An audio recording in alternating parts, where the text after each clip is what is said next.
It's time to get up. Hey, what's going on, nation? Get your ass out of bed. It's 8 o'clock Eastern time. It's time to get going. The weekend's around the corner, but you got to get through today. Oh, yeah, it's Friday.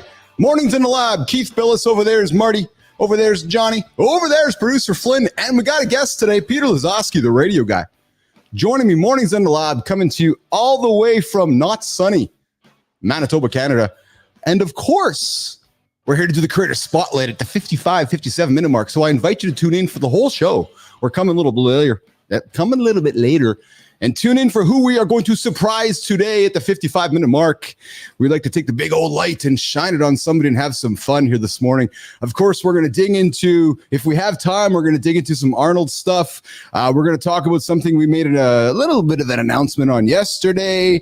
And we got a bunch of things on the docket today to get into. What else we got? We got the accountability check-in at the 15-minute mark. The Marty Fit tip. Johnny's hanging out with us over there in not Utah, in Lake Tahoe. So John's going to join us here in a few minutes as well. We think we got a little bit of a better internet connection, but if not, you guys know how it works this week. John talks, and then we wait for we ask the question, and then we wait for John to respond, and that generally takes us a couple of minutes. And I need to get some music in there. There we go. All right. And of course, we have comments from all of you showing up in the feeds today. If you'd like to leave a comment, and good morning, good time. Boom. Love seeing your comments, man. Love them. I love opening up my phone and seeing the comments you leave there in the app. Speaking of, I invite you, comment. If you like our stuff, you don't like our stuff, maybe you really enjoy it. Maybe you really don't like it. Then you can share it with your friends. And then if you really are gung-ho, you can subscribe to the channel. I'd love it. If you're tuning in right now, subscribe to Mornings in the Lab. Hit the old subscribe button on YouTube, or else Marty's going to kick my ass later. He's like, Billis, you got to make people you got to get them to subscribe. Subscribe, like, share, do all those things and get them involved into exactly. Marty, what do I got to do, pal? Like the video, subscribe, comment, and share it with a friend. Exactly. All those things above. You heard the guy. I'm ready, man. I'm here to do my job, man. He is here to do his job. And if you got some comments, please leave them in the feed up there on the side. We want to get those comments up there for you guys. And of course, we got the incomparable. I'm eager to hear what's going on over here. We got the incomparable John Anderson joining us from not Utah, but from Lake Tahoe. Johnny, you got bear stories for us today, pal? What's up, brother? Yes, the bear was. So basically, there's a female bear on the hill, and it's breaking into all of the cabins. It's like broken into like 5 cabins already this week. So I've been sleeping in the main part of the cabin. So when that son of a bitch comes to come in the front door, basically I can get up and I can make noise to scare the son of a bitch away. You know, Marty, my house is officially renamed Bears to son of a bitches.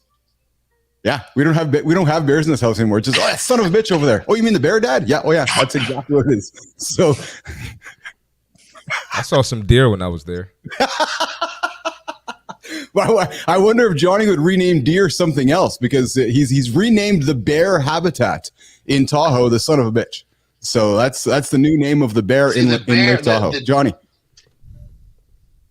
The deer don't break into your house and eat all of your food. And so when it comes down to it's if somebody, I don't give a damn if it's the bear or if it's somebody, the neighbor, somebody tries to break in my house, eat my food, I'm going to whoop your ass. It's that simple. It makes sense to me. I like it. Hey, team, we have somebody in the comments. I got to pull him up here. Marty, we took that big light of ours and we took it and we shined it on somebody earlier this week. We did. We did, yeah. And he's in the comments? He's in the comments, yeah. So I think I'm going to Hold on, let me check this out. Yeah. So make sure the comment is good, because we don't want any trolls. It's good. It's good. I know it's good. I know. Let's put him. Okay, he's good. Let's put him on screen. Because if we're talking smack, we're on the right track here at Mornings in the Lab with John Anderson and Marty Fit. Subscribe to the show. Click us in the buttons there. Like it all. Share it with friends. But hey, let's welcome Mark Chumachek to the lab this morning. Boom. What's up, Mark? Boom. Yes. Oh, Mark. Oh, I got something for Mark. Welcome to the show. Oh, yeah, I like that. There you go. So Mark Chumachek's joining us here. Great Friday morning from Wisconsin. No son of a bitch is here today, but he did steer some deer. So he just finished running for Mark. That's pretty impressive. Business Athlete Nation.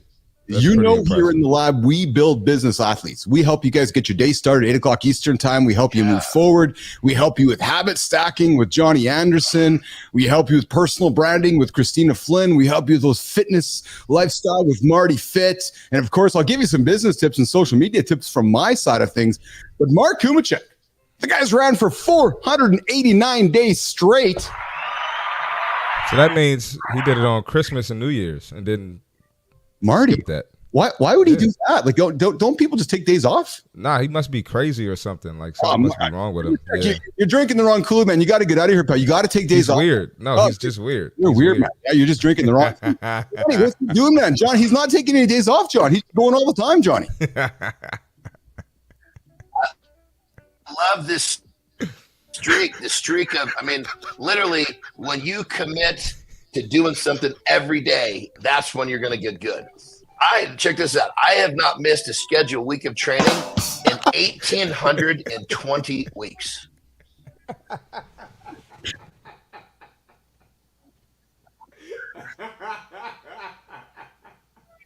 That's awesome. And John Anderson. I'm sorry, Keith. I know, Marty. John Anderson's coming to you on Monday after the Friday show with his responses being mailed in by the pigeon, which I love it.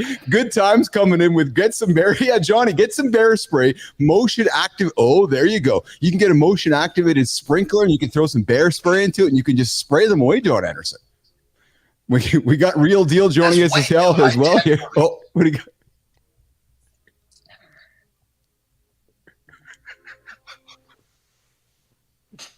Oh, yes. Good time. John keeps things simple. Have you not been around the show long enough? We got to hang a can of spray outside the door, and just when the bear knocks it, just the can opens up. That's John's array of technology there. And of course, we have Real Deal jumping in. Good morning, good morning, Real Deal. How was your lift yesterday, Real Deal? I know you jumped in and you headed on to the gym. Thank you for that. Thank you for checking in. That is awesome.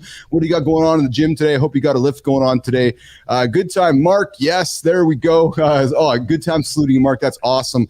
And then Chumachek's hopping in with the dudes. Let's go. And guys, we're going to have Mark on the show in the coming weeks. He still hasn't figured out how to operate the Calendly link that I gave him, Marty. So here's the funny thing, Marty, that guests who aren't even on the show, we still throw them under the bus. So even though we celebrated the guy, I know we celebrated the guy. We gave. I said, hey, there's the key to the door.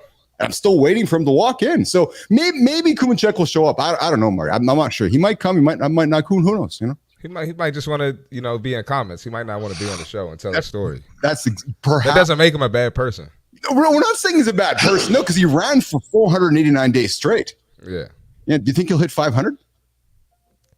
I think he will. I think he will too. Yeah. So Chumachek, now that you've made this public statement, we got you accountable now. So you got to hold him accountable. We're going to be watching. We're going to have the Mark Chumachek streak on the show. So coming up in 3 years from now, Mark Chumachek's hitting the 1,538 day streak here in the lab.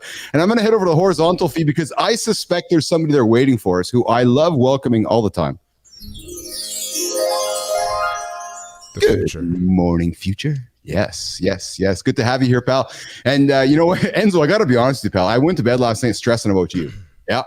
I was like, oh, man, I'm doing a poor job addressing Enzo in the horizontals there because I'm so focused on our vertical feeds and all that shit. But good to have you here, Enzo. Always fun to have you here in the lab. 9 minutes after the hour here. Pop it up the next 5 or 6 minutes with the accountability check-in. But before we do that, let's bring in Marty, Johnny. I was fortunate yesterday to sit in a personal branding session with somebody who we've been fortunate to invite into the lab here over the last week. And I got to tell you, man, this human's just brilliant. She sat back and commanded the classroom. People just tuned in, ears perked up, leaning in, asking questions. And Marty, Johnny, she just rattled them off. Boom, lead. Boom, lead.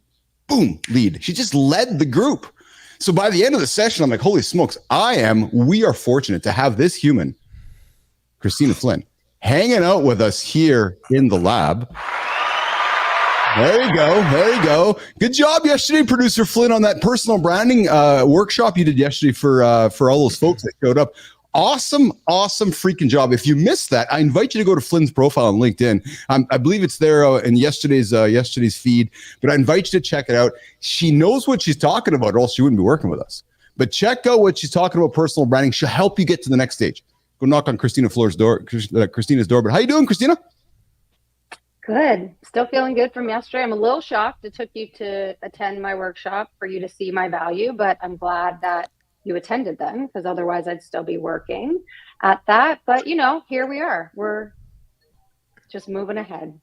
That's awesome. And Chumachek's popping in with Marty, Christina, Johnny. We not only do we have somebody who might be doing his streak here, I somehow missed that. I'll be there in the lab soon. Now I need to find that calendar link. Yes, we're gonna have an awesome morning, gents. Mark, you too, pal. Congratulations on your run. Congratulations on the streak.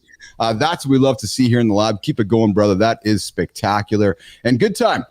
Congratulations. Good morning, Christina from Good Time. You already got some fans here in the feeds here, which is fantastic. Johnny, how was your workout yesterday? I know you headed to the gym yesterday. You and Terry did a walk around the lake, and then you went to the gym. What's the gym like over there in Tahoe? There's actually a number of gyms. So you think literally there's a few commercial gyms. So we basically just picked the one that has the most equipment. I've been going there for, goodness, I've been going there for 20 plus years because, we've been coming up here all of our lives. So it was a great workout, great gym, great people. And even if it was a shitty gym with shitty people, I still would have had a great workout. I know, absolutely. You strike me as somebody that will have a good workout wherever you are, because I know you can drop down and do push-ups or burpees wherever. And I think one of the greatest videos I have ever seen in my life, Business Athlete Nation, is one that I saw on Instagram, Marty, with John Anderson doing burpees. I didn't see that. Dude, that is a magnificent piece of art. I gotta see this. You have what are you, Johnny? 250, 260? Like I'm just 270? Like it's you got the Incredible Hulk doing burpees. 280 plus, brother. 280 plus. There you go. Yes. So hey, don't disrespect him, Keith. I wasn't trying to. I was just trying to. I was thinking he ain't 350. He's not. Like I was trying to get somewhere around the numbers. But Nation, you see a 280-pound bear doing burpees. That is magical. I invite you to check out the John Anderson's Instagram, because that is good times. That'll get your ass going. Yes, Marty's like, I got to see this. Jimmy, we're going to do the accountability check-in in 2 minutes, and we're going to welcome Peter Lazoski into the lab. So Peter, thanks for hanging tight, being patient with us. So guys, Peter is all about making marketing human again. And as we move into a world of AI everywhere, AI, he's on a mission to help businesses reconnect with their audience by being authentic. Oh, there's that word. Relatable, Christina, and downright real. Yes. Lazoski's a relationship builder. That's what he does. He focuses on creating real customer relationships, not just sales. We all have been spammed by sales these days, just coming across everywhere. He's a relationship guy. He's breaking the mold, challenging traditional marketing, help business stand out. And Peter, as you can see by our show, every single one of us on the show is breaking molds everywhere we go. And he's all about giving first, whether it's through the free partner program on his Relatable demo account, his philosophies about improving the value before asking for anything in return. Peter's drinking the Kool-Aid, give. And then finally, maybe one day you ask. And of course, he's the creator of Relatable. He developed an app for building video connections with thousands at once. That's what Peter does here. And he's joining us here in a couple moments. Why don't we do that? And Good Time's coming in with Good Time. Explain burpees. Others may think it's something different. Marty, why don't you explain burpees? Because Anderson's on a little bit of a delay. So why don't you explain burpees to Good Time? Full body movement. Go down for a push-up, stand up. Simple.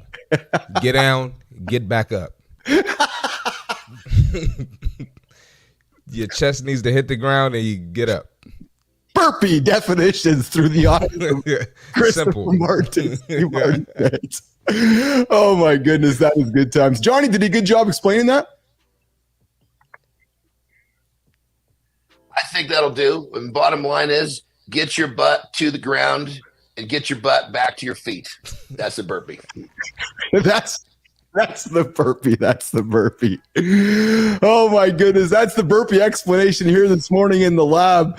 All right, Peter, we are going to bring you in just a moment. But before we do that, I can see Johnny squirming in the chair, and I'm going to do this because Jimmy's going to give me a heck if I don't. And I'm going to put this sound effect on. Yep. All right.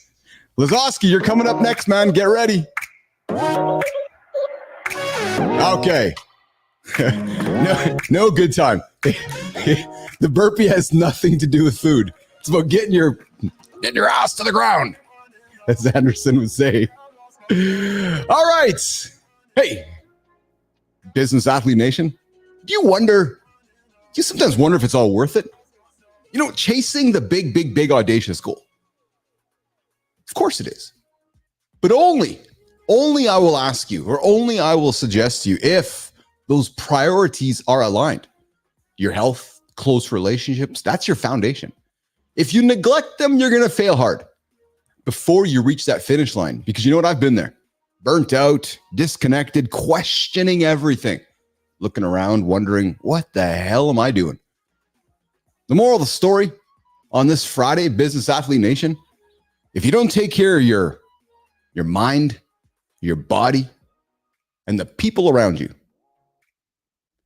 if you don't take care of those, success, that journey you're on, it's going to be a lonely, hollow victory. Your goals, they matter. Oh, I know they matter to you. I know they matter to you. But nation, Business Athlete Nation, how you get there is equally important. So I ask yourself today, what's the one priority you need to realign with? Look at me, hear me clearly as you get your day started. Go do it. That's your accountability check-in. We drop it every single day around the 15-minute mark here. Mornings in the lab, myself, Keith Billis, Marty Fit, John Anderson, producer Christina Flynn. And today we have a guest on the show. It is Peter Lazoski. What's going on, Peter Lazoski? How are you, pal? Doing great, buddy. How you doing? I'm awesome. Thank you very much. Producer Flynn, John Anderson, Marty Fit. We got the whole crew on the stage here welcoming Peter Lazoski in all the way from Peter. From Murrieta, California, up in wine country here, up in the mountains. There you go. The wine country. Johnny, you got a neighbor there for you, pal. Yeah. Yeah.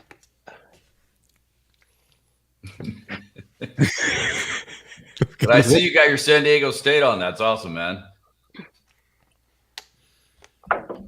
My middle daughter graduated from San Diego State. Very cool. There you go. So we're going to jump into a conversation with Peter coming up in a few minutes, talking about product development, entrepreneurship, the idea of patents, the pros and cons of patents. I think patents are something that gets entrepreneurs in trouble. I think people have big ideas. I got to go patent it. And then they just keep chasing the patent, and they never execute the business. We're going to get into that in a few minutes. But before we do that, producer Tina, we ran a poll yesterday. No, Marty, no jokes. What's your go-to activity for a successful day was the question that I threw on the table yesterday. And the question was, what's your go-to activity for a successful day? And then Christina, we said power-packed morning workout, positive self-pep talk, journaling with morning coffee, or mindful meditation session. Christina, what do you think came in number one? And Lazoski, I'm throwing to you next. What was the number one? Workout. Oh, workout. Yeah. What do you think, Peter? Repeat the question, man. It's early. Yeah. What was that? Yeah. Peter's still on his first cup there. So exactly, Marty. I was waiting for that. Hey, Marty, I said, yeah, we go Pacific time. Hey, Anderson, I told Peter, I said, yeah, we start at 8 o'clock Eastern time. He's like, Keith, that's 5. I go, yeah. And Anderson's Brother, here. I understand your pain. I get up at 3:30 a.m. to make this West Coast thing. Yeah, I feel your pain, brother. There you go. So, Peter, the question was, what's your go-to activity for a successful day? And the answers were power-packed morning workout, positive self-talk, pep talk, journaling with morning coffee, or mindful meditation session. You know what I'll do? I'll combine exercising with meditation. That always brings me the best innovative ideas. There you go. Marty, what do you got, pal? Self-talk. Oh, self-talk. Yeah. So believe it or not, it was split amongst so nobody did journaling with morning coffee. Everybody was power pack, workout, help, self-talk, meditation session. No, Johnny, nobody's listening to us, man. You're talking about journaling and writing down habits. There's nobody paying attention to the journaling part. What the hell? Nope. Well, I'll tell you, because on the West Coast, it's freaking early, brother. Nobody's got time to journal at 3:00 in the morning here is what he's saying. And today we have a poll launched. And today's poll for all of our entrepreneurs, business advisors, solopreneurs, dudes and dudettes that are running businesses. What keeps you up at night about launching a new product? Peter, when you were launching a new product during your career in life, what kept you up at night? Was the idea, will it succeed? Is the market ready? Can I build the right team, or am I too late to launch? What hung on your shoulders, Peter, as you were when you were launching products over your career? What kept you up at night, Peter Lazoski? Well, a lot of it was just getting to the product to market. But I'll tell you one thing: I'm never worried about products in the marketplace, because a lot of the stuff we created was brand new, innovative, first to the market. I mean, one of the stories, when I ran a division for Nike, which we never got to market because Nike killed it, we created the world's first VR glasses. That was before Oculus. And we were working with chipset manufacturers in China. And, when you get into that mode, it's really about a market timing fit. So I think, if anything, it's really like, are you hitting it at the right time? I mean, look at Steve Jobs. There were cell phones before Apple came out with them. And he stood up and said, hey, this is the new category of phone and communication. He hit it at the right time, and the rest is history with iPhone. Yeah, very, very, very true. So what you're saying then is that as you're going on your journey, Peter, nothing kept you up at night. Well, the only thing that kept me up at night was fixing a lot of problems in the product. I can't tell you how many all-nighters we've done over my career, man. It just is part of the deal. I bet. We're hanging out with Peter Lazoski, patent business expert, joining us from California here this morning. We're going to get into a big conversation coming up in about 7 minutes or so. We're going to get into the whole idea of mastering the art of product development for successful entrepreneurship. I got a conversation topic for you guys in a couple moments here. But before we do that, we're also going to get the Marty Fit tip of the day. Hey team, I found an article here that I want to talk about this morning. I know Anderson loves these ones. I know Marty these all go. Marty goes, oh my God, where we're gonna go with this one. So Peter, Christina, get ready.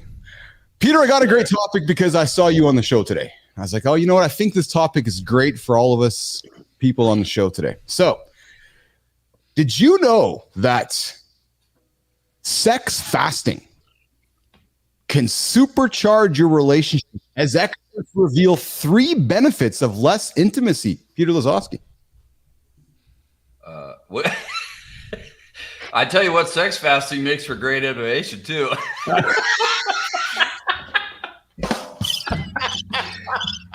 You can stay focused, man.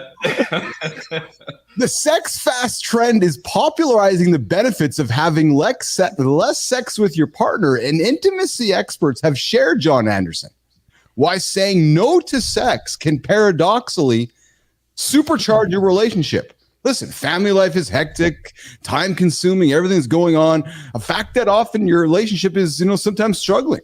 So sometimes these relationship experts, Marty, are saying, well, then don't have sex. Fast for a long time. Like, just stay away from the bedroom for a long time and just have John's waving his hands over. Go ahead, Johnny. Go ahead, Johnny.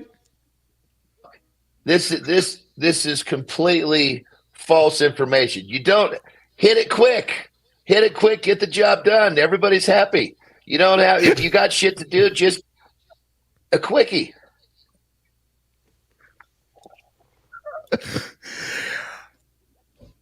The only thing I could add to that is actually sex fasting is called kids. It sounds crazy. We know the sex expert says, but sometimes saying no to sex, John, can actually lead to having more and better sex. This counterintuitive approach might just be the key to unlocking a more satisfying sex life. So, How does having sex improve a relationship? Well, abstinence, Peter, makes the heart and other parts grow fonder.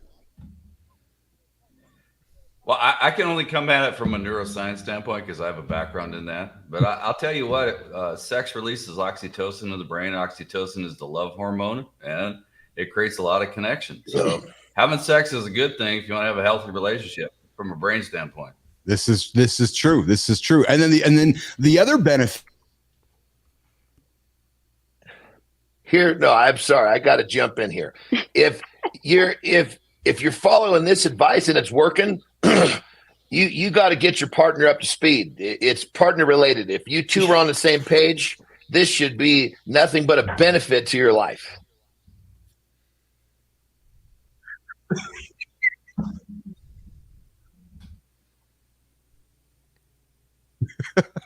Yes, I agree. And Good Times coming in with some comments. I knew this was going to get comments from the feed there, Marty. So Good Times coming in with some laughter. Oh, and Marty, Good Time is suggesting that's why I'm not getting things new done right now. So Good Times being distracted.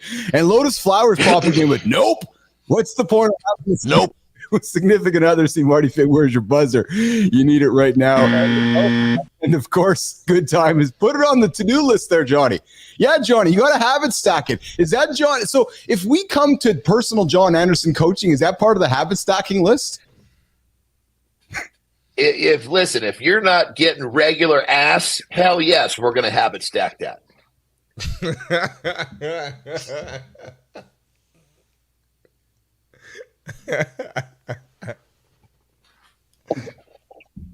I love it. Yes, this is true. And Lotus, of course, is saying hello, everybody. And then the number third benefit is performance pressure. What performance pressure?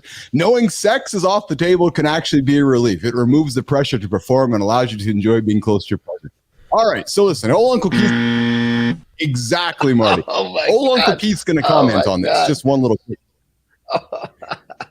Just one little comment. I have no interest in sex fasting. Nope, none whatsoever. Sex fasting? Nope. Exactly. It's for the dogs. Anytime somebody wants to suggest sex fasting in my life, I got no interest. Nope. So I thought that was a Canadian thing. No, damn no. I have no interest in sex fasting whatsoever. Listen, if you're a business athlete, we are the opposite of sex fasters. If you're going to hang out with Keith and John Anderson, like Johnny said, man, you got to just tap it and get back to work. All right, John? Listen, if you're afraid of not performing properly, then you just need to practice more. And this fasting thing is not going to help you overcome your fear of performance. This is true. This is absolutely true. Adam's popping in with some comments here. Just want to jump in and say hello. One of those rare days where summer is accompanied by sun and few clouds got me to these 50,000 joules of sunshine and recharge at battery. Have fun, guys. Good morning, Adam. We're talking sex fasting. Mornings in the lab with Keith C. Marty Fit, John Anderson, producer Flynn, guest Peter Lazoski, and of course our friend Adam. And we're going to get into the main topic here in about 3 minutes or so. Marty's going to come with the fit tip, but we're just leaning into a topic about sex fasting. And Lotus, John's hilarious. He reminds me so much of my dad, an old school alpha male. Shout out to John. Yes, Lotus Flower, I'm with you. I enjoyed Anderson's journey since he's been Marty and I. John's awesome, and I got nothing more to say about that, man. I have been a huge fan of John since he's come to the show. I have a whole new level of life awareness when I get up, Marty. I'm like, okay, I got up this morning, my alarm. I'm like, I got to get going because Anderson's going to give me shit if I don't get going right now. And Adam's also coming. Reverse Uno's. Oh, there we go. Reverse Uno's perfect success life. And for the confusion of your, what the hell is this? I don't know. Reverse Uno. I think. Yeah, exactly. Adam, I think we need to have you on the show sometime. And of course, Lotus Flowers, a shout out in the shoe on the other foot. So, okay. So there's our topic today, guys. The moral of the story is that mornings in the lab here on Friday is that we do not believe in sex fasting. So if you want to be a business athlete, we don't talk sex fasting. We talk more sex. That's what we do. Less, Marty. John, would you say regular what? They need to be getting regular what? Ass.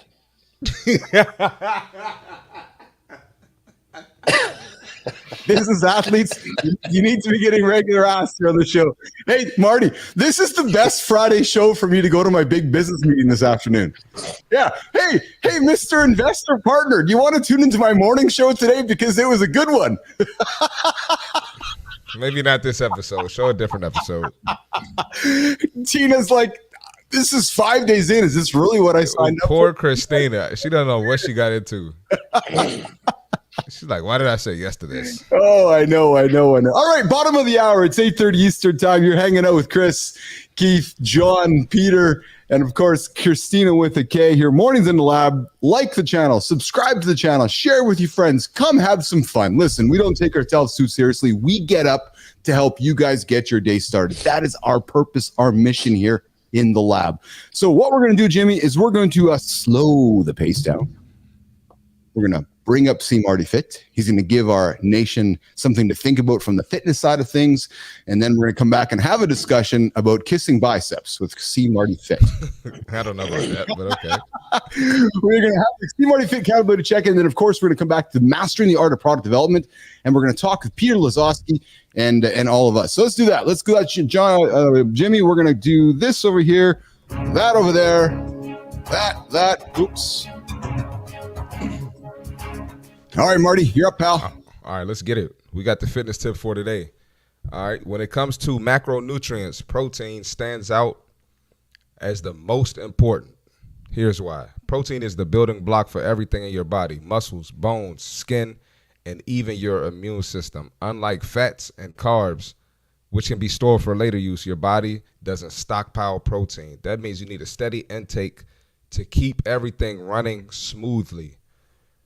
Muscle repair and growth. After a tough workout, your muscles need protein to repair and grow. Without enough of it, all those hours in the gym won't pay off. All the sweat, all the energy is useless if you're not on top of your protein intake. Satiating. Protein keeps you feeling full longer than carbs or fats, which helps with weight management by reducing unnecessary snacking. Metabolism. Your body burns more calories digesting protein than it does with fats or carbs. This is called the thermic effect of food and is small but significant boost to your metabolism. Remember, protein isn't just for bodybuilders. It's essential for everyone, no matter your fitness goals. Make sure you're getting enough protein to keep your body performing at its best. Get your protein in. That's the fitness tip for today. All right, there's your fit tip of the day. Marty Fit dropping every single day around the 30 somewhat minute mark here on the show. Peter Lazoski, John Anderson popping up there. Mark, that was a good one, man. Protein's the magical nutrient, isn't it? Oh yeah, absolutely. People sleep on it. People have no idea how important it is. So true. Because it's not always at the top of the bundle, is it? It's just like, I'll go pick the carbohydrate instead. Yeah, or the or people associate protein with protein shakes. Yes. I will tell you though, and Anderson, you weave yourself into every aspect of my life, it seems. So I go into the fridge last night, Marty, for a snack, and lovely wife Lauren there boiled up some hard-boiled eggs, and they're in the fridge. I like eggs. I know, Marty, you're not really the biggest fan of them. Yeah. I'm not an eggs guy. So I looked at the egg, Marty, and all I saw was John's head. Keith, eat this. Full protein. Eat it. So I was like, all right, I guess I better eat this egg. So I ate the egg. And I felt strong today, man. I'm telling you, I got up this morning at 4:00 and you popped into my head again going, get up, habit stack. I'm like, okay, I got to get up. So Anderson, just weaving yourself through my life, pal.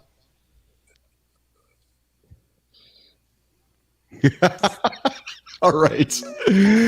Eggs aside, let's transition the conversation from fitness and protein and lifting and sex fasting. Let's get into the heart of the conversation. Let's bring up our friend Peter Lazoski to the stage. Let's talk about mastering the art of product development for successful entrepreneurship. So, Peter, you have had a wonderful career in business, Nike, patents, product development, and so forth. Peter, where do we start with this? I find that product development for entrepreneurs is a tough thing. I know, Christine, you've worked in product development through your career.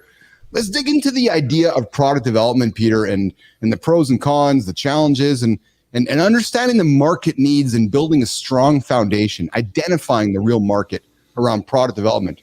Peter Lazoski. Yeah, I tell you, everything in the world of product development over the last few years, I've had to 180 my thinking on just about everything. It used to be we had patents, and the patents created the moat. The moat created the legal aspects.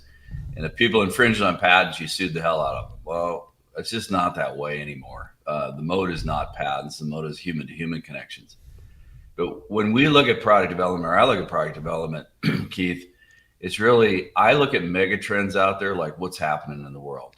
You look at examples of mega trends, the internet, cell phones, things like that, blockchains coming, all mega trends. But with the mega trends, when we look at a software product to development, I don't care as much about the money as I care about can we create an impact and a movement. And it goes native analogs and native digitals. We're native analogs. We brought the internet, and we brought all of the business models of radio and TV ads, and we plopped it right onto the internet. And then there's this group of native digitals, which are 35 and younger, and they're 51% of the global population. And they're rejecting email marketing, funnels, anything related to ads and passive videos. They're looking at things as far as interaction and community. And so knowing where that's all going, I wanted to make sure that we connected in a way and develop products that do human connection, that create interaction, and have a possibility to create a movement. Because if and I define movement as this: movements are a community in motion. So if you look at, there's a lot of communities popping up. The key thing about communities, though, is, some of the more prevalent ones like Discord. If you look at a lot of the native digitals, they all live on Discord, right? I mean, it's a big community. But there's other communities. I belong to a couple communities, but communities, it cannot be a top down where the people who started the community talk to the people. It's got to be bottom up, and it's got to be side to side. In other words, everybody in the community needs to participate. And so when you start getting that kind of momentum, and that's what we're building in with what we're doing, then you create that movement. Now, going over to the actual development of product, we start first with what's called category design. So I don't know if you guys have heard of category design. Category design is it's a friend of mine, Christopher Lockhead, wrote a book about this. It's called Play Bigger. Category design is about being your different. The world does not need another better mousetrap. The world does not need better. We have too many choices as it is right now. So the category is, how do you create something different to become that category king or queen? You guys know category kings or queens: Uber, Airbnb, Google. I'm not creating something to be a unicorn or to be $1 billion valuation. That is not our focus. That's a side effect if it happens, but that's not what we're all about. But that category has to be something different. So for relatable, to give you an example, I looked across the marketplace and I said, well, okay, first of all, nowadays, as far as movements and trends and mega trends, everybody's watching or listening. In fact, the native digitals, they have this term called TLDR, too long didn't read.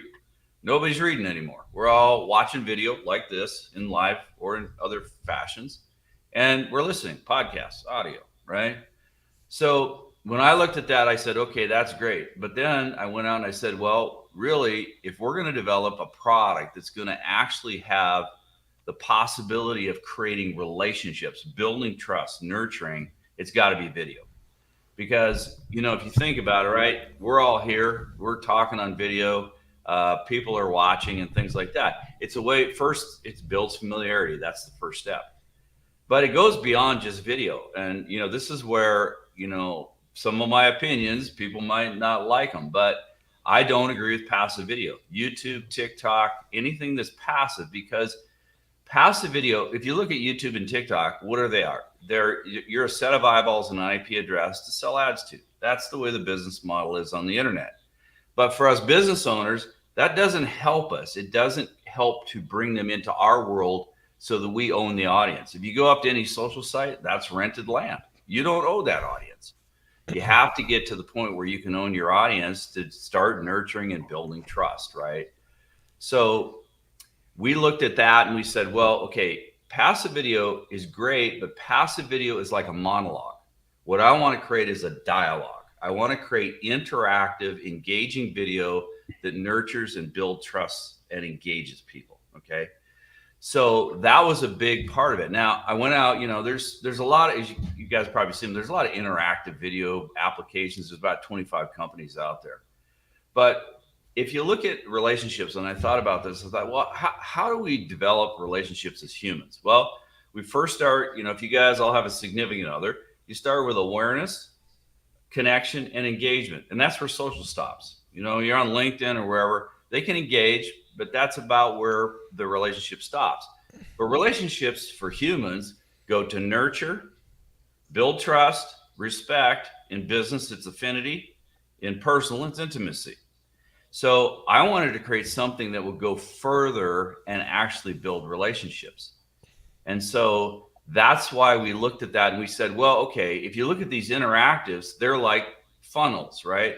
Funnels take you from the top to the bottom. Interactives, yes, they have branching videos and you can answer questions, but it's like going from point A to point B. So what that means is for you guys, if you have a significant other, that's like going on a first date with your significant other and dropping to one knee and going, hey, you want to get married? I mean, that's not how we do things. So Peter, I'm gonna interrupt you here, Peter. So let's keep down the path on.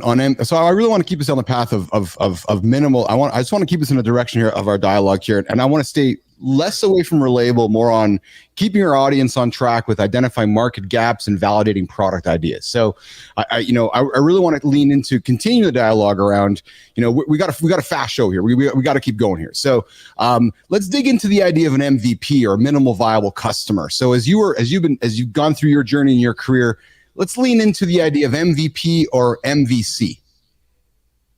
Yeah, well, so today, one of the things that's part of the 180-degree shift, Keith, is, it's good to build a community right up front while you are looking at different product ideas. Mm-hmm. That community, because we got one we're working on right now that's another one that's coming into the marketplace. What you do with that community is you bring it in, you develop these MVPs or proof of concepts.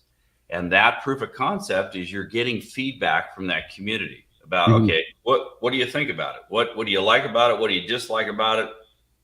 What ideas? Because, in the community, these people that you're inviting into the community, they're experts in what they do. And so they have a lot of great insights. Now, I will say with category design, you got to be a little careful what's called gravity. Gravity is when you put everything that the customer wants into that product and pretty much you water it down so it's worth nothing. So it's a fine balance between listening to your community and also deciding what you're going to bring to market in that community and then that product. What would be some practical tips that you would give the audience when they're coming up with their unique value proposition? I'd say, well, like I was talking about, is you have to look at the marketplace and got to look at mega trends or where things are going. A good example is this. Everybody's talking about AI this, AI that. Well, AI is, yes, a megatrend, but it's not the megatrend because we haven't combined it with Web3 and blockchain yet. When we do that, that's going to be a megatrend. AI is kind of like, it's kind of like VR glasses. They're like the 8-track tape of music. There's some of these that they're false pretenders. I mean, if you look at the music industry, we went from 8-track to cassette to CD to then cloud technology. That's the real one that sticks. So there's a progression of this that goes on. So you have to, this is hard in product development because you have to kind of have a crystal ball and look into the future and say, what is the real megatrend that's happening? And can I get there from here to there? I mean, a good example is Netflix, right? When Netflix came out, if you guys remember that, Netflix, they were sending movies in the mail. They knew that cloud computing was going to come. That's why they call it Netflix. But in the world of category design, the suit was 3 sizes too big. So while they started within the mail, they moved into a point where video got, the internet got fast enough where we could do streaming. Christina, you have some questions for John on the product development side? I know you come from the world of product development as well. And then John and Marty, I'll throw them over to you. But Tina, question for John. I'm sorry, for Peter. Yeah, I'm just hearing a couple of things that are really interesting that I think I want to reiterate for the audience too. I think the point about it's not always about your idea, it is about timing. And so you have to pay attention to the macro scale of what's going on in the world around you. You can, of course, like you're saying with Netflix, plan for the future. You have to be really, really clear on what that future looks like. And can you capitalize yourself throughout that period of time?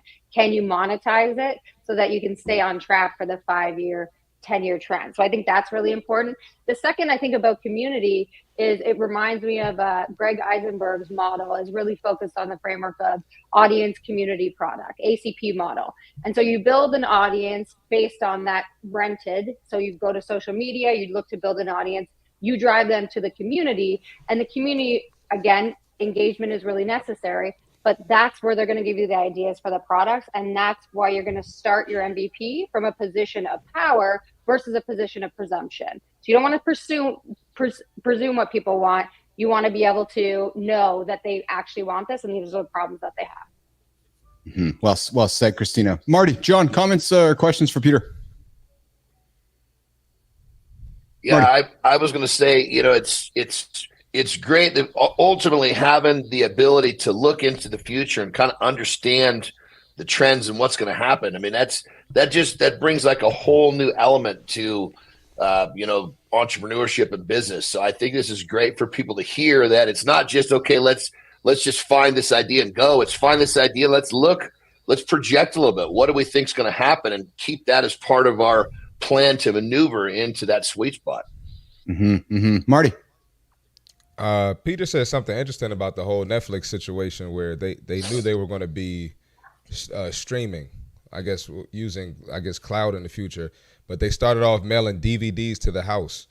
Do you think it's better for businesses to start like Netflix, like you just mentioned, or should you just start with what's hot right now or what makes sense right now and kind of find your way as time changes and technology changes? What do you think is more effective?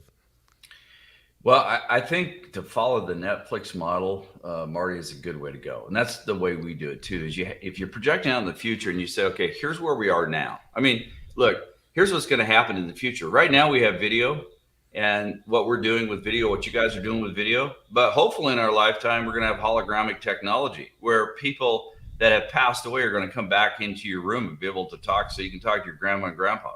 That's where things are going. That's where we have, true technology. Now, you look at Meta and you look at all this stuff, they're nice things, but you have to see like, well, what could this really be? What is that end game?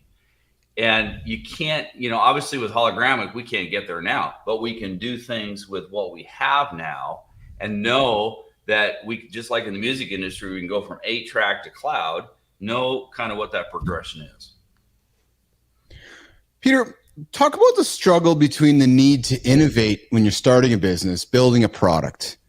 Talk about the struggle between innovating as soon as possible, but also allowing time for creativity and exploration while you're developing to come up with the best solutions. In other words, moving towards, version 1, rapidly going towards version 1. I'm sorry, to sticking on 1, going to 1.1, 1.2, 1.3. What's that struggle between drawing a line in sand, innovating, getting something to market, and then getting to the next version? Talk about that struggle. Well, part of that is, Keith, is a strategy. If you have this longer term game in mind, you get to market and you look at, okay, knowing that this is where we want to go, here's what we're going to put to market as part of our MVP. We're doing that right now with, we've done that. We're in our, 4th revision with Relatable now. And when you get something out there, see, the thing is, I don't care, I really, think a lot of Steve Jobs, but you got to get stuff in people's hands, whether it's a digital format, physical format, so they can play with it. There's a big factor of play that people need to play with things, and they need to, kind of do something with it, and then they can give you feedback. And so you got to get to market to do that first, and then you iterate as you go. And you do have some clarity on product market fit, but getting feedback from people through that play factor will give you a lot of clarity on that product market fit. Yeah. And in Business Athlete Nation, if you've been paying attention to this show, you're actually seeing a product market fit. You are seeing the product strategy come to life right in front of you. You know, I launched this show here back in March. Marty wasn't even around. You've been seeing the iteration.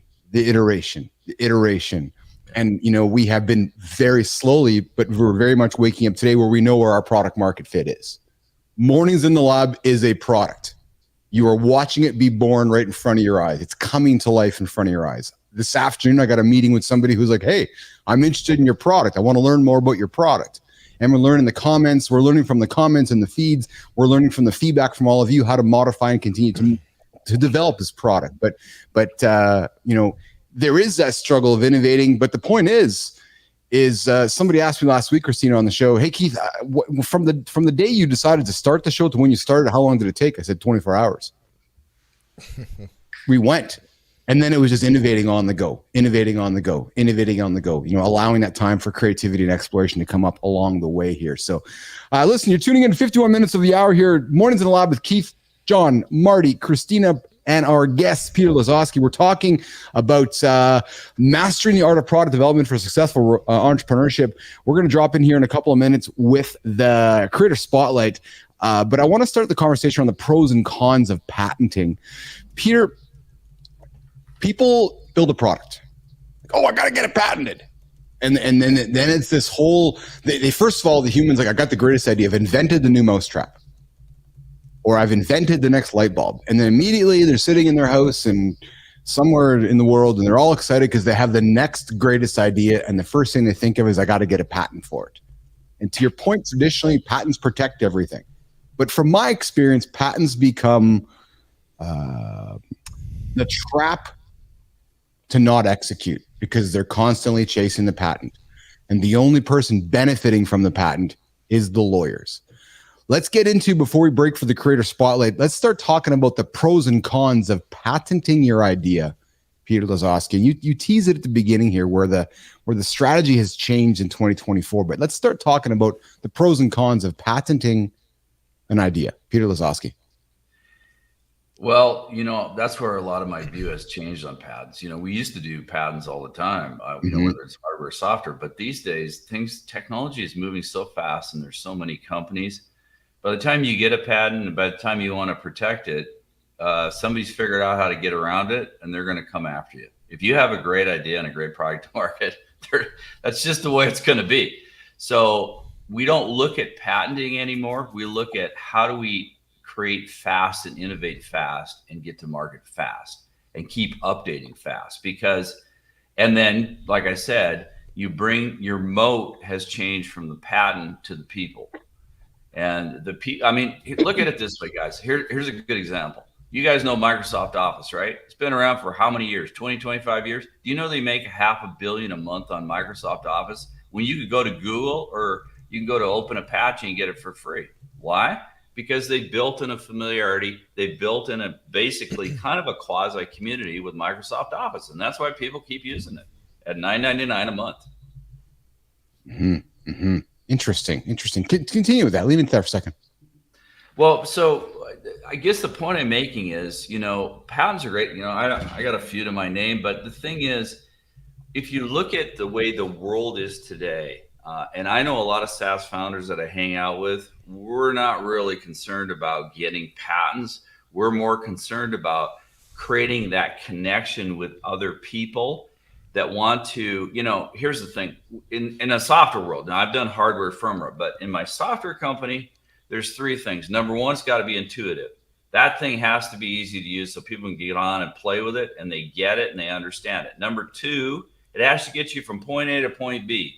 It's got to solve a problem and get you point A to point B so you can actually build something or do something with the hardware, the tool, or whatever. And three, it has to have stickiness. If you have stickiness where people want to use it over and over and over again, yes, you have to innovate. Yes, you have to improve things. Yes, you have to add, you know, new functionality to it. But that's really where, you know, then you got a winner. There you go. Christina, I see you nodding there as Peter was talking. Christina. Yeah, I think there's a couple things that stand out for me, especially to some of the entrepreneurs in our audience here. Oftentimes, a new entrepreneur, it's patents or it's NDAs, and you're meeting with people and you're asking them to sign an NDA. That tends to be a red flag for a lot of people, because it's not that there's no shortage of ideas. And Rick Rubin talks about it in his book, Creative Act.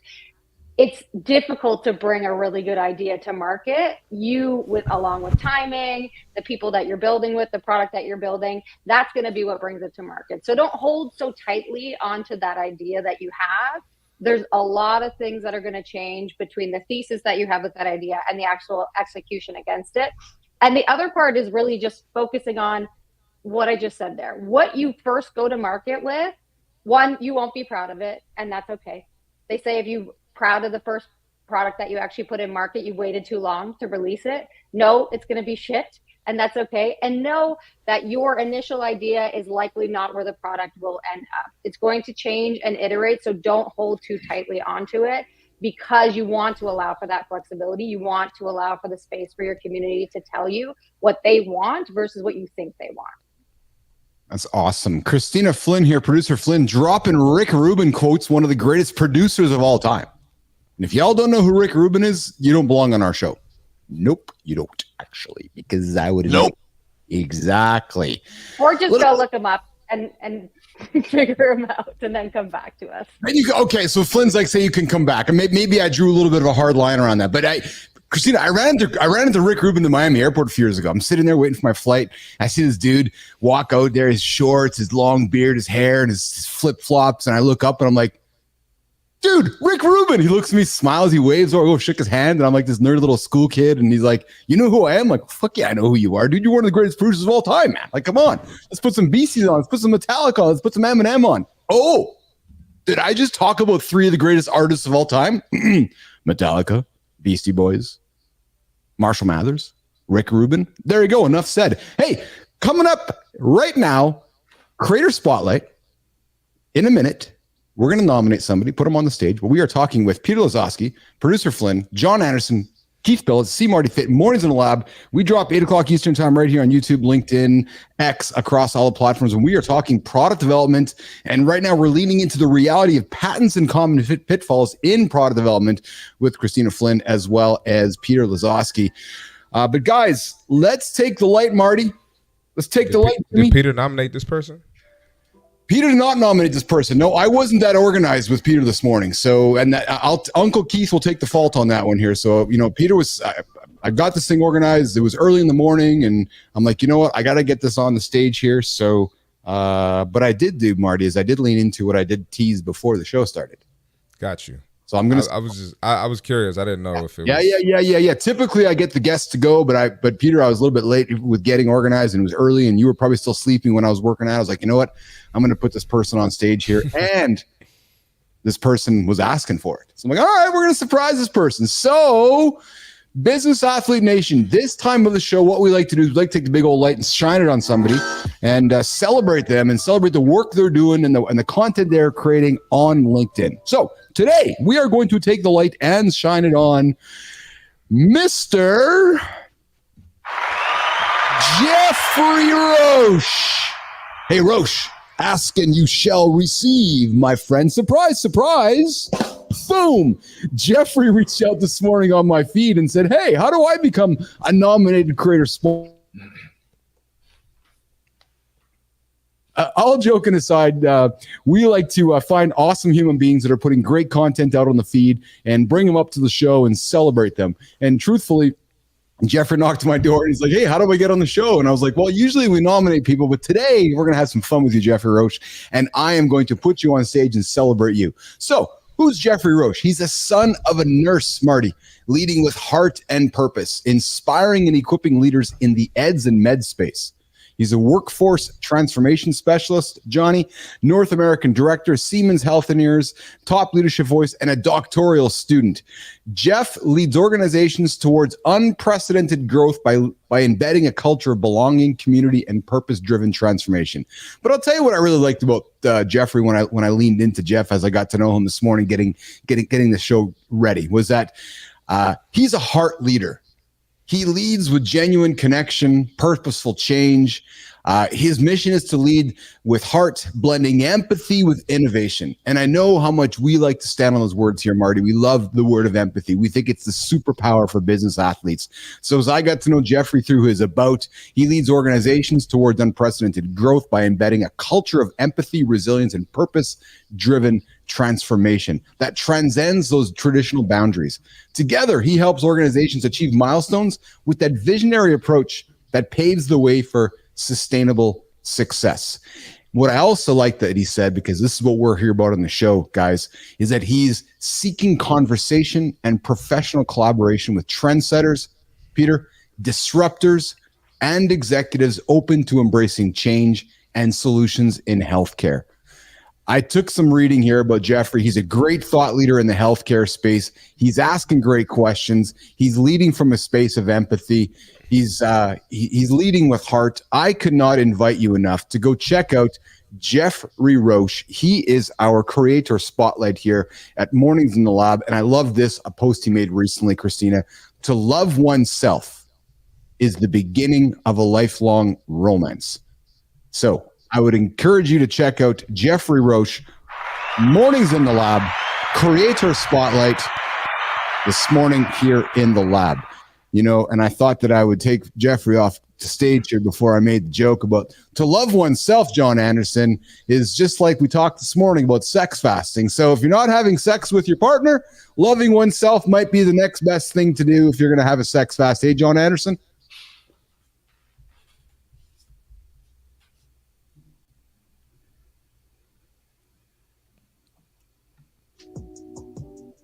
Even relate to yourself quickly as well.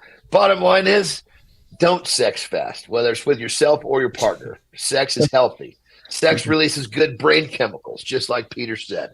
Get out there and keep on humping. That's it. Get out there and keep on humping. Mornings in the Lab with Keith, Marty, John Anderson, Peter Lazoski, and of course, Christina Flynn here. We are here to get your ass out of bed, and it is 9 o'clock Eastern time, so you get your day started. We are here to help you not hit the snooze button, and we're talking about the realities of patents and common pitfalls in product development. Peter, when entrepreneurs sit down and start that patent journey, it is expensive. Lawyers are like, yeah, let's go sit down, Peter. Let's start filling out the paperwork. Let's go patent. Would you sit down with an entrepreneur and say, hey, first of all, go generate some revenue streams first to prove this out before you sit down with the lawyer to go get the patent? I know there's a fine balance there, but Peter, talk about the idea of building a revenue stream on the product before you're reaching out to the lawyers to go get the patents. Yeah, I'd say 100%, man. If you're thinking about patents first of all, that's the horse or a cart way before the horse. I mean, you got to get a product out there. You got to get it in people's hands. They got to play with it, like I talked about. And, that's our indicator of acceptance and I guess love is really like people are willing to exchange money for the product. So, well said. Yes. Yeah. I mean, so if you're not getting that, I mean, think about it this way, right? Any business, if you're not generating revenue, that's called a hobby. That's not a business, right? That's one thing, I always say to people, and I'm not against this, but, developing a personal brand is great, but it has no valuation. You can't sell a personal brand. It's a lifestyle business. So I always look at things, I want to create products because I want to be able to have a valuation to sell that. Oh, I love now that we have a little bit of interesting POV on the table here, because I don't know if I fully agree with you, Peter. That's fine. No, this is great. So here's what I mean by that. I think that having a product along with a personal brand is the differentiator, because the product is a non-tangible entity for the most part. But you take a product, let's use Christina, for example. She's been around product development her life. So you take a product Christina's developed along with her personal brand. I might not know what the product is, but I've gotten to know Christina on her journey at developing it, what she stands for, how she's marketing it, how she's brought it to life. I'm probably leaning more into Christina's personal brand that has value that I'm investing in than perhaps the non-tangible entity that is still the product that I don't know anything about. Christina, I saw you nodding there as well as Peter was communicating. Do you see where I'm coming from, Christina, with that? Yeah, I do. To me, it's the difference between product and distribution. So your personal brand becomes a mechanism by which you market and you speak about and you get customers for that actual product. You are the distribution channel. Right now, yeah, we don't see personal brands being sold, but we do see the products of personal brand being sold because of the person attached to it. Joe Rogan selling his podcast for however many billions of dollars. That podcast in and of itself, with a disconnect to Joe Rogan, doesn't sell. But Joe Rogan as the personality and those channels of distribution are what allowed him to sell that for the price that he sold it for. And the point I'm making, Keith, is I'm not disagreeing with you. I'm just saying if that's all you have as a personal brand, you have to have a product with it. So yes. I will say this. Look, here's the thing. HubSpot did a study last year. 70% of all consumers, B2B, B2C, they don't care as much about a company or brand as they want to see direct videos from CEOs and founders. They want to have people who, I don't care whether you're a solopreneur or you're a Fortune 500 CEO, you better get out there and develop a personal brand. That's the way it is these days in this world. Now you have products with it, but you got to be out there. Yes, you're absolutely right, Peter. You're bang on, man. You're absolutely correct. You're absolutely correct with that. So let's continue to talk about Peter, you turned Shark Tank on. You turned Dragons Den, any of those entrepreneur shows. And again, I want to go back to what you said. You're like, yeah, but if you haven't sold anything, why are you racing towards the patent? Why do people feel this need that, oh, I'm an inventor, I've made something, I got to go get the patent? What you're saying, Peter, is no, Keith, go sell it first. Go convince your family to open up the wallet to buy it from you first. That's what you're really saying, aren't you, Peter? It's like somebody saying, I'm a good singer. No, you're not actually. And somebody needs to be honest with you that you're not a good singer, or the Australian breakdancer. No, you're not that good at breakdancing, right? It's this idea of being honest with somebody and saying, here's money, or here's no money before somebody races to patent something. That's what I'm really trying to lean into, Peter. Do you agree with that? Yeah, I do. And I don't mean to take the show in another direction, but I will say in addition to patents, there's a lot of us out here as SaaS founders that why go seek investment money? Keep going there. Maybe never. I mean, I look, I've done the angel round, the seed rounds, the VC stuff. We're all bootstrapping now because we can. And so, yes, if you want to bring on an investor and you want to do something and there's a reason for expansion strategy, go for it. But, when you start, you get in bed with somebody who's investing money, there's some downsides to that too. And I've had some bad VCs and it is a living hell. And I really think the trend out there, you're going to see there's going to be a lot of VC money coming up in the future, and they're going to be looking because there's a lot of us that are going, no, we're not doing VC money. We're not doing family money. We're not doing seed rounds. We're developing it ourselves. And that kind of goes along with patents, right? The point I'm making is, don't get the cart before the horse. Get out there with something. If your idea is a category idea, if it follows a mega trend, if it's really different, as far as going on LinkedIn, I go out, I even am not so sure about having an ICP anymore or a buyer persona, because if I have a unique point of view and I express my unique point of view, I attract the tribe into my community, the people that resonate with what I'm talking about. And that's working for us.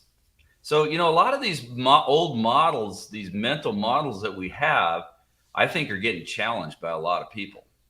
We got a question from the audience here, which says, Bobby Johnson says, how should I market a new product? Its top competitor is extremely deadly. How would I assure the customer our product is going to deliver the results without the risk? The risk of exposure or what? Or I think what they're referring to is their competitor's product is extremely deadly. So how would Bobby market their product and delivering the results without some of the assumed risk? Now, we don't know admittedly what the product is, but what Bobby's talking about is how should I market a new product against a competitor that appears to come into the market as somewhat risky and deadly? And Bobby, if you're still listening, if you can tune in to clarify that question, that'd be spectacular. Yeah, because I'm not sure what extremely deadly. Does that mean like it can kill you? Yeah. I'm not sure what that means. Well, Yeah. I'll answer it. I'll give my opinion on it. Look, when we're launching products out there, there's a lot of, different places, different fishing holes. You need to be omni-channel. You got to be out there, in all different places so people can find you. But for example, I wouldn't go nutso like we decided, hey, because of our product, it's B2B, we're going to stick on LinkedIn.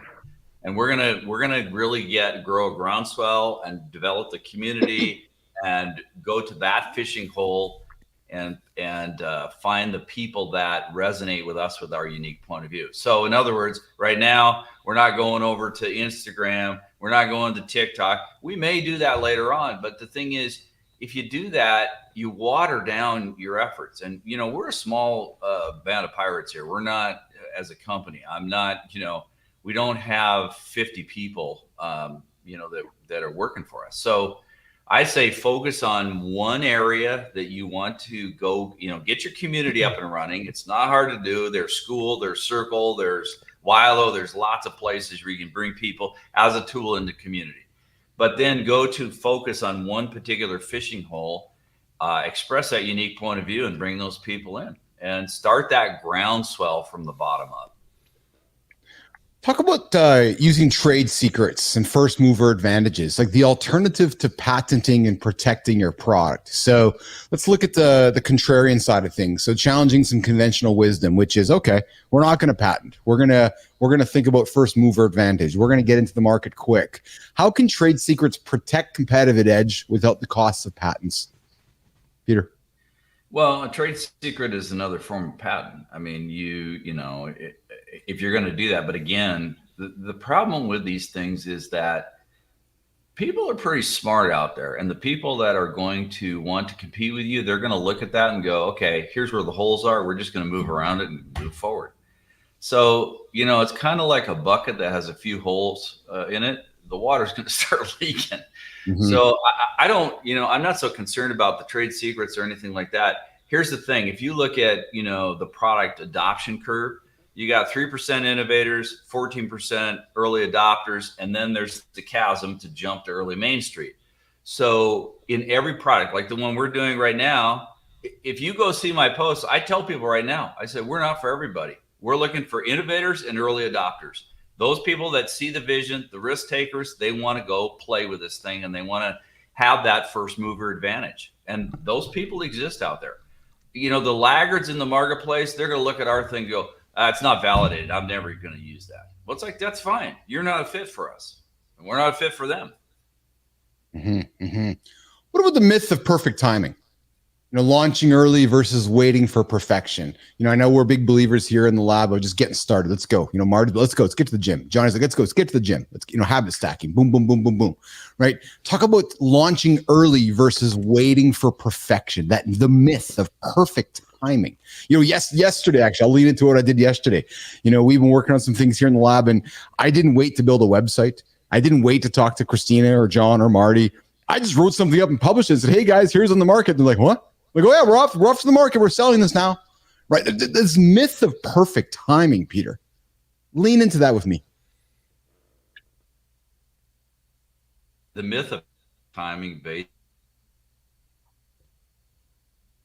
steam you have personally. Mm-hmm. That's the way I look at it, because if you're not confident in your abilities and the vision you see for the future, no matter what you're doing, the book, The Art of War, right? The journey starts of 1,000 steps starts with the first one. And you just got to get out there and you got to do it. I can't tell you. I mean, in our company, we don't have failure. We say you win or you learn. And as long as that learning isn't catastrophic and submarine, then keep on going. I define failure as people who quit when they still have passion in their heart. Because what happens when you do that and you fail, you have regret.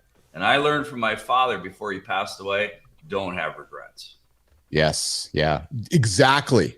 Right. You just got to go. Right. And we've all been around. Everybody on this show has been around to see successful companies that launched good enough products. Slack, right? Yeah. Dropbox, right? They were good. Slack was a byproduct. It wasn't even their main product. Exactly. Yeah, you're absolutely right. That's a really good example, actually.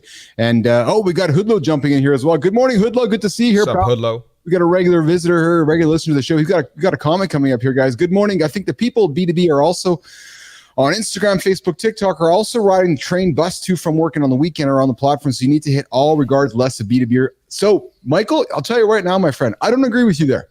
And I'll share with you why. And listen, I welcome you to the show and I welcome this kind of feedback and I love this kind of commentary. Here's why I don't agree with you there. And it's funny because I was listening to some stuff on Vaynerchuk the last couple of days as well.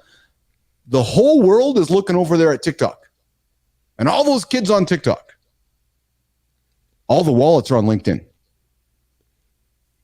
So y'all can go play with TikTok. It's awesome. But the wallets are on LinkedIn. So, the biggest opportunity in social media in the world right now, without a doubt, is LinkedIn. It's a magic trick because everybody's paying attention over there. You look at the true reality is there's human beings with wallets that are spending money. So you let everybody go play on TikTok. You let everybody go play on those platforms that are entertaining everybody. And to Peter's point, passively entertaining everybody. That's the key word. Passively entertaining everybody. Consider that, nation. Go lean back into LinkedIn where people are engaging, interacting, and spending money. So I don't know necessarily where I would spend too much time over on TikTok if you're on the B2B side of things. Peter Lazoski, comment on that. Yeah, I mean, if you look at a place like TikTok, passive video creates passive viewing, which creates scrolling. Exactly. So how do you grab attention, right? So yes. One thing I like about LinkedIn is at least in the relationship, you have awareness, connection, engagement, right? Yes. Where you can engage and engage back. In fact, I'll say one of my best strategies is not posting. I have a commenting strategy that I do. And I have gotten a lot of people connected to me because of that commenting strategy, right? Yes. So it's about getting your content out here. Your format here is live. My format is, using relatable videos and posting. But everybody has their different format. But the key thing is like I said, you got to get away from monologue and you got to go to dialogue because dialogue is where relationships happen. Oh, I like that. It's a great quote. Conversations, right, Peter? I love that as well. Yeah, and I know, Hoodlow, you're not saying don't do LinkedIn. I hear you, pal. I mean, listen, we're about having great dialogue here. I love you, buddy. If you're looking for the greatest CRM expert in the world, go talk to Hoodlow here. And he's over there in Florida. He'll help your business out with your CRM opportunities, Michael Hoodlow. And of course, I know you're not saying do it all. I'm absolutely well, I don't know if it is all about doing it all. It's about picking your place and being really an expert in there. And I love what Lazoski just said. It's about having a conversation. And if you're going to a place that's passive, you're not going to have a conversation there. And what I think a lot of people are misunderstanding about the power of the LinkedIn feed is that as it goes across your feed, whether you're looking at an ad or whether you're looking at an image or whether you're looking at a post, it's very indiscreet. The LinkedIn feed does a really wonderful job of intermixing the two. So I would say that the idea of spending time in the different feeds is certainly a benefit along the way here. So we are talking patents, product development with Peter Lazoski, and so forth. Peter, as we're wrapping up our chat today around product developments, what would be some strategies or techniques you would give Business Athlete Nation to take away from our discussion today? They're starting a product, they're an entrepreneur, they're ready to get going. What's the first thing they got to do? Get revenue first? Is that the obvious thing they want to do? Well, yeah, I think that's if you have something ready to go. I think you got to back it up first, and you got to look at, okay, well, what are the mega trends that are going on out there? Mm-hmm. And secondly, how am I going to create a category? How am I going to do something different? The better mousetrap is just not cutting it these days anymore. So it's like, what is your different that you can create, and then getting to that, that proof of concept as fast as possible. Get that community going, get feedback on it, and then it's an iteration test and iteration game to get to a point where people go, okay, hit it, product market fit. I mean, you brought up Slack. That's a perfect example of that. You know, it is. You're absolutely right. What did they sell? 28 billion to Salesforce. I mean, years later. And that's why a company like mine exists. Look, from my engineering career, I got a bunch of buddies that are top level executives over at Microsoft. Those companies, the big corporations, I'm sorry, but they can't innovate as fast as we can. They're bureaucratic. They're slow. They do too many meetings. We exist to build innovation to sell off to those companies. That's our strategy at iProlio. Yeah. Peter, lean into intellectual property over patents and this idea of building IP. Well, yeah, IP is really, that's a good point, Keith, because I look at it as I'm not so focused on patents. I'm focused more on intellectual property, which I define as different, right? So, because here's the thing. Here's what you guys know, right? When people are buying, if they're looking at things and they're going, well, I got this product here, I got this product here, I got this product here, I got this service, this service, this service. All things being equal, what happens? It's a race to the bottom on price. You're a commodity, right? So don't be a commodity. That's all I'm saying is if you're going to do something and you really want to get into the product game, the service game, that's why I tell people when I talk to them, on LinkedIn and things like that, and I have a lot of chats with a lot of business owners, I go, look, you're a fractional. There are hundreds of thousands of other fractionals. There's hundreds of thousands of other copywriters. There's hundreds of thousands of other SaaS companies like mine. So how are you going to stand out? How are you going to be different in that sea of noise that's even on LinkedIn, right? And how do you, Peter? You do it with your unique point of view. You do it with your category. Because here's the thing. You're out there and look, I'm posting and things like that. People are finding my stuff, not just my first connections, my second, third plus. And I have people popping up that, look, here's the thing. Never be part of the status quo. That's the other thing I will say. Yes. Because if you are part of the status quo, you are a rule follower and you are going to be a commodity like all the rest of the other people. So I say, look, if you're going to do this, don't be part of the status quo. Be smart enough to develop your own framework so that other people can follow it. So for example, I'll give you an example I do. So if you look at posts on LinkedIn, what is the status quo? We do a post and we comment. Well, what if you turned commenting into an actual another post and you did content looping with your other content, which is what I do, it's no different than you go to a website and you do hyperlinks and you keep them engaged in your website longer. That keeps them engaged longer with your unique point of view. And if it resonates, I attract them. So in the world where we're going right now is we're going from the attention economy and lead generation to the relationship economy and demand generation. And that's where everything is going. You guys see all this stuff. Email is crumbling. Funnels aren't working. This is why, because it is part of the attention economy. And that stuff is slowly getting rejected. Hanging out with Peter Lazoski, the founder of iProlio, relatable video platform that he has, a non-passive video platform engaging human beings with back and forth video. You're hanging out with Keith, Marty Fit, John Anderson, and Christina Flynn. We're working towards wrapping up the show. I know Anderson's got some commitments coming up here, but we're going to go around the table here. Johnny, you've been taking this in, and I know we've been patient with each other because of the internet connection here, but John, you're taking this in. I want to offer you an opportunity to provide some feedback or commentary or questions for Peter before we wrap up the show today. John Anderson. What I love about, this whole conversation is if you get down to the foundation of it, Peter's saying, look, and you too, Keith, it's like we're talking about timing. We're talking about getting out and getting started.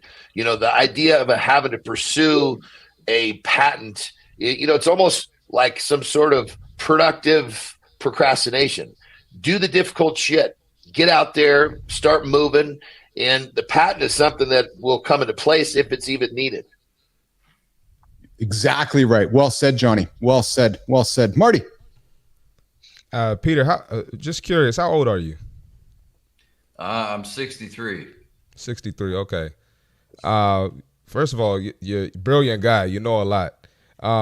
Do you find, with all the knowledge and experience you have, do you find like a cycle of things just repeating themselves? Because it's kind of like, what's happened, and you kind of see the pattern is coming in the future, and you can predict what's going to happen. And I think that's pretty impressive at 63.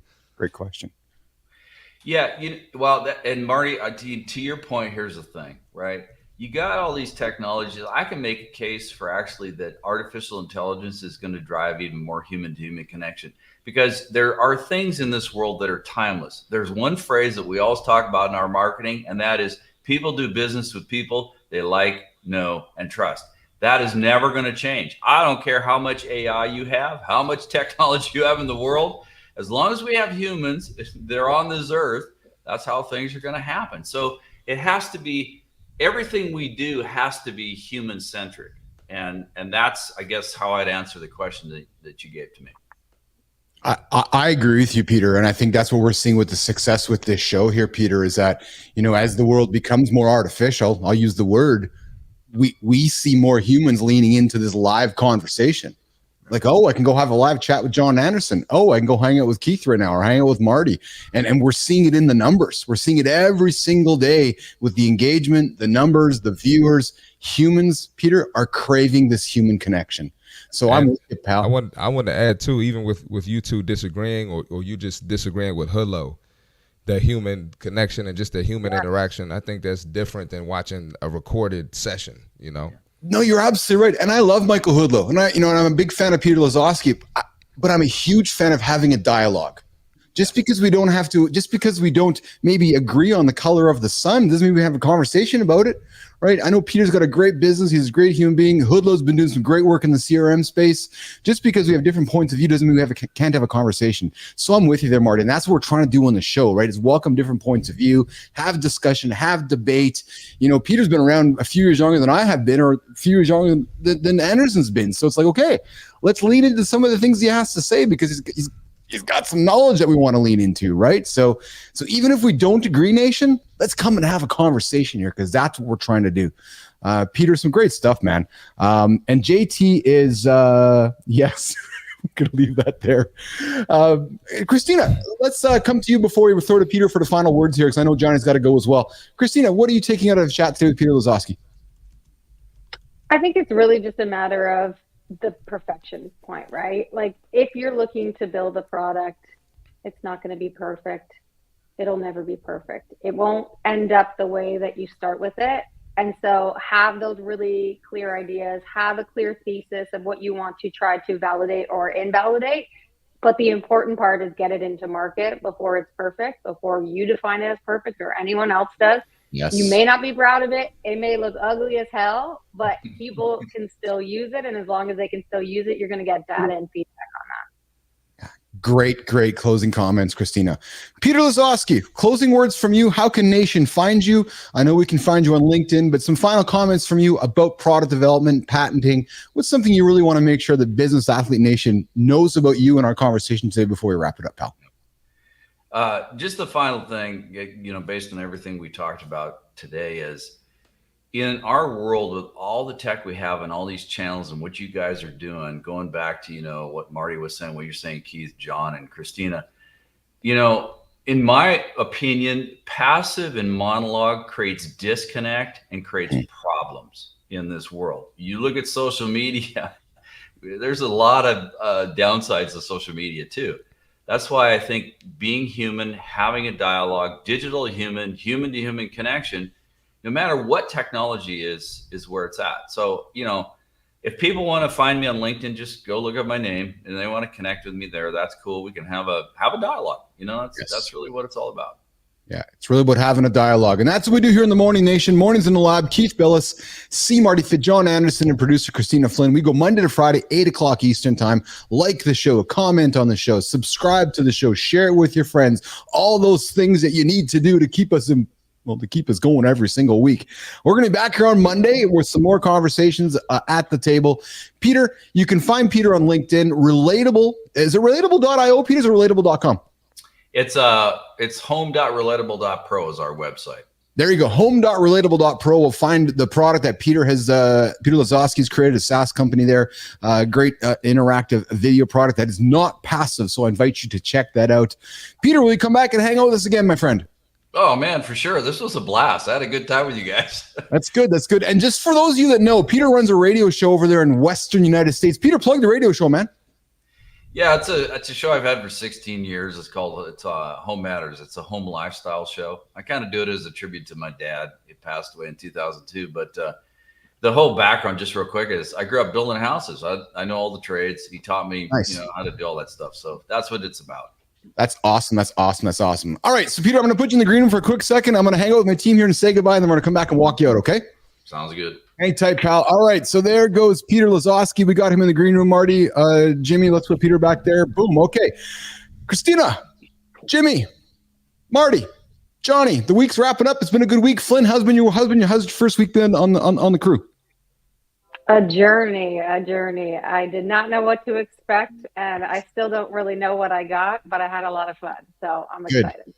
Awesome. Well, we're glad to have you here. I've enjoyed your input and I've enjoyed your feedback, and looking forward to doing more with you.